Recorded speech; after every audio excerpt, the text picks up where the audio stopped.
ಎಲ್ರಿಗೂ ನಮಸ್ಕಾರ. GTG ಕನ್ನಡ ಲಘುಹಾಸ್ಯ ಚಾನಲ್ಗೆ ಸ್ವಾಗತ ಸುಸ್ವಾಗತ. ಅಂದಹಾಗೆ ತಾವಿನ್ನೂ ನನ್ನ ಚಾನಲನ್ನು ಸಬ್ಸ್ಕ್ರೈಬ್ ಮಾಡದಿದ್ದರೆ ದಯವಿಟ್ಟು ಸಬ್ಸ್ಕ್ರೈಬ್ ಮಾಡಿ. ಹೀಗೆ ಮಾಡಿ ಪ್ರೋತ್ಸಾಹ ಕೊಡೋದ್ರಿಂದ ನಾನು ಅಪ್ಲೋಡ್ ಮಾಡುವಂಥ ಎಲ್ಲ ವಿಡಿಯೋಗಳು ಕೂಡಲೇ ತಮ್ಮ ಕೈಯನ್ನು ಸೇರುತ್ತವೆ. ಇವತ್ತು ಕೂಡ ಹೊಗಳಿ ಹೊನ್ನ ಶೂಲಕ್ಕೇರಿಸದಿರಿ ಎನ್ನುವ ಶೀರ್ಷಿಕೆಯೊಂದಿಗೆ ಒಂದು ಲಘುಹಾಸ್ಯದ ತುಣುಕನ್ನು ತಮ್ಮೊಟ್ಟಿಗೆ ಹಂಚಿಕೊಳ್ಳಲಿಕ್ಕೆ ಬಯಸ್ತೇನೆ. ವಿಡಿಯೋವನ್ನು ಶುರು ಮಾಡ್ತಾ ಇದ್ದೇನೆ. ತೆನೆ ತುಂಬಿದ ಪೈರು ಗೊನೆ ತುಂಬಿದ ಬಾಳೆ ಬಾಗುತ್ತದೆ, ಆದರೆ ಏನೂ ತುಂಬಿರದ ಮನುಷ್ಯ ಮಾತ್ರ ಬೀಗುತ್ತಾನೆ. ಅವನಲ್ಲಿ ಬಾಗ್ಲಿಕ್ಕೆ ಏನೂ ಕೂಡ ಇರುವುದಿಲ್ಲ. ಅಂದರೆ ಹೊಗಳಿಕೆ ಪ್ರಿಯ ಮನುಷ್ಯ, ಅದು ನೆಗೆಟಿವ್ ಇರ್ಬೋದು, ಪಾಸಿಟಿವ್ ಇರ್ಬೋದು. ಅದಕ್ಕೋಸ್ಕರವೇ ಬಹಳ ಹಿಂದಿನ ರಾಜರೆಲ್ಲ ತಮ್ಮ ಆಸ್ಥಾನದಲ್ಲಿ ವಂದಿಮಾಗಧರು ಎನ್ನುವಂತಹ ಒಬ್ಬ ವ್ಯಕ್ತಿಯನ್ನು ಅಥವಾ ಒಂದಷ್ಟು ವ್ಯಕ್ತಿಗಳನ್ನು ನೇಮಕ ಮಾಡ್ತಾ ಇದ್ರು. ಅವರ ಕೆಲಸ ಏನು ಅಂತ ಹೇಳಿದರೆ, ರಾಜ ಆಸ್ಥಾನಕ್ಕೆ ಕಾಲಿಡುತ್ತಲೇ ಹೊಗಳುವಂಥದ್ದು. ರಾಜ ಆಸ್ಥಾನಕ್ಕೆ ಬರ್ತಾ ಇರುವಾಗಲೇ ರಾಜ ಮರ್ಥಾಂಡ, ರಾಜ ವಿಕ್ರಮ, ಕಲಿ ಕನ್ನಡದ ಕೇಸರಿ ಬರ್ತಾ ಇದ್ದಾರೆ, ಭೋಪರಾಕ್ ಭೋಪರಾಕ್ ಅಂತ ಹೇಳಿ ರಾಜನನ್ನು ಅವರು ಆಸ್ಥಾನಕ್ಕೆ ಬರಮಾಡಿಕೊಳ್ತಾ ಇದ್ದರು. ಈ ಹೊಗಳಿಕೆ ಎನ್ನುವಂಥದ್ದು ಸರ್ವತ್ರ, ಅದು ಇಲ್ಲದ ಜಾಗವೇ ಇಲ್ಲ. ಮನೆಯಿಂದಲೇ ಸ್ಟಾರ್ಟ್ ಆಗುತ್ತೆ. ನಿಮ್ಮ ಮನೆಯಲ್ಲಿ ನೀವು ಹೆಂಡತಿ ಎದುರು ಬಚಾವಾಗಬೇಕು ಅಂತೇಳಿ ಆದರೆ ಹೊಗಳಲೇಬೇಕಾಗತ್ತೆ. ನಿಮ್ಮ ಹೆಂಡತಿ ಎಂತಹದ್ದೇ ಕಾಫಿ ಮಾಡಿರಲಿ, ನೀನು ಮಾಡಿದ ಕಾಫಿ ಅಮೃತ, ನೀನು ಮಾಡಿದ ಅಡುಗೆ ಅದ್ಭುತ, ನಿನ್ನ ಕೈ ರುಚಿ ಬೇರೆಲ್ಲೂ ಸಿಗಲಿಕ್ಕಿಲ್ಲ ಮಾರಾಯ್ತಿ ಅಂತೇಳಿ ನೀವು ಹೇಳಬೇಕು. ಹಾಗೆ ಹೇಳಿದರೆ ಮಾತ್ರ ಮುಂದಿನ ಸಲ ನಿಮಗೆ ಕಾಫಿನೋ ಇತ್ಯಾದಿ ಏನಾದರೂ ಸಿಗ್ಬೋದು. ಇನ್ನು ಆಫೀಸಿಗೆ ಬಂದರೆ ನಿಮ್ಮ ಮೇಲಧಿಕಾರಿ ಬಾಸ್, ಅವರನ್ನು ಕೂಡ ಹೊಗಳಲೇಬೇಕು. ಬಾಸ್ನ ಜೋಕುಗಳು ಎಷ್ಟು ಕೆಟ್ಟದಾಗಿದ್ದರೂ ಕೂಡ ನೀವು ನಗಲೇಬೇಕು. ಹೀಗೆ ಎಲ್ಲ ಕಡೆಯೂ ಕೂಡ ನೀವು ಹೊಗಳಿಕೆ ಮಾಡಲಿಲ್ಲ ಅಂತೇಳಿ ಆದರೆ ನಿಮಗೆ ಬಚಾವಿಲ್ಲ ಅಂತೇಳಿ ಹೇಳಬೇಕಾಗತ್ತೆ. ಕೆಲವರನ್ನು ನಾವು ಮುಖ್ಯ ಅತಿಥಿಗಳಾಗಿ ಆಹ್ವಾನಿಸಿದಾಗ, ಪರಿಚಯ ಮಾಡುವಾಗ ಆತನನ್ನು ಹೊಗಳುತ್ತಾ ಇವರು ಇಂದ್ರ, ಚಂದ್ರ, ದೇವೇಂದ್ರ, ಮಣ್ಣಿನ ಮಗ, ಬಡವರ ಬಂಧು, ಹೀಗೆಲ್ಲ ಹೊಗಳಬೇಕಾಗಿ ಬರುತ್ತೆ. ರಾಜಕಾರಣಿಗಳಾದ್ರಂತೂ ಬಿಡಿ, ಶ್ರೀಯುತರವರು ಅಂಥವರು ಇಂಥವರು ಇವರು ಸುಮಾರು ಕಾರ್ಯಕ್ರಮಗಳಿಗೆ ಕಲ್ಲು ಹಾಕಿದ್ದಾರೆ. ಆಮೇಲೆ ಬಡವರ ಬಂಧು, ಎಲ್ಲ ಜನಗಳಿಗೂ ಕೂಡ ಬಹಳಷ್ಟು ಉಪಕಾರವನ್ನು ಮಾಡಿದಂಥವರು, ಹೀಗೆಲ್ಲ ಹೇಳಬೇಕಾಗುತ್ತೆ. ಈ ಹೊಗಳಿಕೆಗೆ ಇತ್ತೀಚೆಗೆ ಬಳಸುವಂಥ ಶಬ್ದ ಬಕೆಟ್ ಹಿಡಿಯೋದು ಅಂತೇಳಿ. ಈ ಬಕೆಟ್ ಹಿಡಿಯೋದು ಅಂತ ಹೇಳಿದರೆ ಅದರ ನಿಜವಾದ ಅರ್ಥ ದೇವರಿಗೆ ಗೊತ್ತು. ಒಟ್ಟಿನಲ್ಲಿ ಹೊಗಳೋದು ಅನ್ನುವಂಥ ಅರ್ಥ. ಕೆಲವರು ಬಕೆಟ್ ಮಾತ್ರ ಅಲ್ಲ, ಹಂಡೇನೆ ಹಿಡಿಯುವುದನ್ನು ನೋಡಿದ್ದೇನೆ. ಹೊಗಳಿಕೆಯಲ್ಲಿ ನೆಗೆಟಿವ್ ಹೊಗಳಿಕೆ ಅಂತಿದೆ. ಅಂದರೆ ನೆಗೆಟಿವ್ ಆದರೂ ಕೆಟ್ಟದಾಗಿ ಆದರೂ ತಾನು ಒಳ್ಳೆ ದೊಡ್ಡ ಮನುಷ್ಯ ಅಂತೇಳಿ ಹೇಳಿಕೊಳ್ಳುವಂಥದ್ದು. ತುಂಬ ಜನ ಹೇಳೋದು ಕೇಳಿದೆ ನಾನು. ನಾನೆಂಥ ಕಳ್ಳ ಬಡ್ಡಿ ಮಗ ಅಂದರೆ, ನಾನೆಂಥ ತಲೆ ಕೆಟ್ಟ ನನ್ನ ಮಗ ಅಂದರೆ, ಹೀಗೆಲ್ಲ ಹೊಗಳ್ತಾರೆ. ಅಂದರೆ ಅವರ ಪ್ರಕಾರ ಅವರು ಬಹಳ ದೊಡ್ಡ ವ್ಯಕ್ತಿಗಳು, ಕೆಟ್ಟದಾಗಿ ಆದರೂ ಅಂಥೇಳಿ ಅರ್ಥ.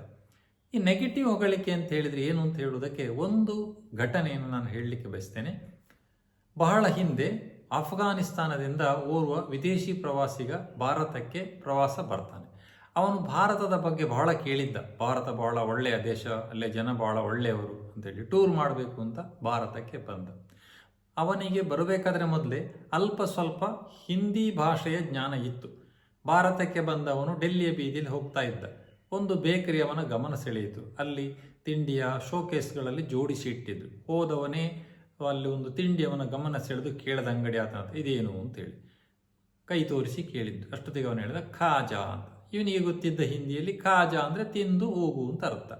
ಓಹೋ, ಇಲ್ಲಿ ಭಾರತದಲ್ಲಿ ವಿದೇಶಿಯರಿಗೆ ಬಹಳ ಒಂದು ರೆಸ್ಪೆಕ್ಟ್ ಇದೆ, ಬಹುಶಃ ನನಗೆ ತಿನ್ಲಿಕ್ಕೆ ಹೇಳ್ತಾ ಇದ್ದೇನೆ ಅಂತ ತಿಳ್ಕೊಂಡು ಇವನು ಹೊಟ್ಟೆ ತುಂಬ ಖಾಜಾವನ್ನು ತಿಂದ ಹೊರಟ.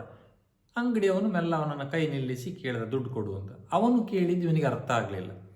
ಕೊನೆಗೆ ಅವನು ಏನು ಮಾತಾಡಿದ್ರು ಇವನಿಗೆ ಅರ್ಥ ಆಗ್ತಾ ಇಲ್ಲ. ಅಂಗಡಿಯವನಿಗೆ ಸಿಟ್ಟು ಬಂತು. ಅವನು ಇವನನ್ನು 2 ಜನರನ್ನು ಕರ್ಕೊಂಡು ಇವನ ರಟ್ಟೆ ಹಿಡ್ಕೊಂಡು ನ್ಯಾಯಸ್ಥಾನಕ್ಕೆ ಎಳ್ಕೊಂಡು ಹೋದ. ಅಲ್ಲಿ ಪಂಚಾಯತಿ ಕಟ್ಟೆಯಲ್ಲಿ ಸರಪಂಚರು ಕೂತಿದ್ರು. ಸರಪಂಚರಿಗೆ ವಿವರ ಎಲ್ಲ ಹೇಳ್ದ, ಹೀಗೆ ಮಾಡಿದಾನೆ ಇವನು ಅಂತೇಳಿ.